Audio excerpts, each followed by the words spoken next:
একসময় জাপানের ঐতিহ্যবাহী চা অনুষ্ঠানের মধ্যেই সীমাবদ্ধ ছিল মাচা।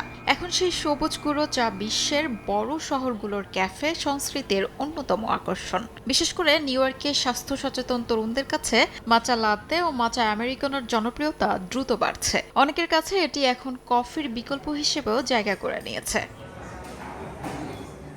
বাড়তি চাহিদার প্রভাব পড়েছে জাপানের উৎপাদন ব্যবস্থায়। জে.এ. জান্নো কিয়োটা উজিচা ডিস্ট্রিবিউশন সেন্টারের তথ্য অনুযায়ী মাচার প্রধান কাঁচামাল তেনচার প্রথম নিলামে প্রতি কেজির দাম উঠেছে 13,972 ইয়ান, যা এক বছরের আগের তুলনায় প্রায় 70% বেশি। কিয়োটার 3 শতাধিক বছরের পুরনো চা উৎপাদনকারী প্রতিষ্ঠান মার্কিউ কুয়ামাইন জানিয়েছে, নিজেদের বাগান থাকা সত্ত্বেও অতিরিক্ত চাহিদা মেটাতে এখন বাইরের কৃষকদের কাছ থেকেও তেনচা কিনতে হচ্ছে।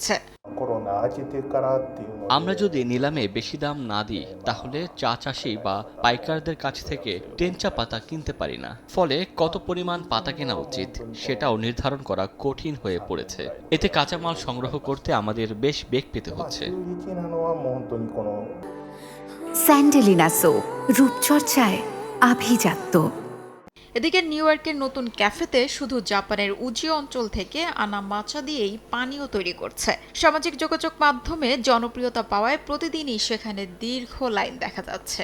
তবে প্রতিষ্ঠানটির উদ্যোক্তারা বলছেন, দুধ মেশালেই মাচার আসল সুবাস ও স্বাদ অনেকটাই নষ্ট হয়ে যায়। তাই তারা ভবিষ্যতে ঐতিহ্যবাহী উশুচা ও মিজু দাশির মতো খাঁটি জাপানি মাচা পানীয় মেনুতে যুক্ত করার পরিকল্পনা করছেন। বিশ্ববাজারের চাহিদার সঙ্গে তাল মিলিয়ে জাপানি উৎপাদকরাও উৎপাদন বাড়ানোর চেষ্টা করছেন। কোষার ও হালাল সনদপ্রাপ্ত মাচা বাজারে আনার উদ্যোগ নেওয়া হয়েছে, যাতে আরও বেশি আন্তর্জাতিক ভোক্তার কাছে পৌঁছানো যায়। শিউলি রোজা, সময় সংবাদ।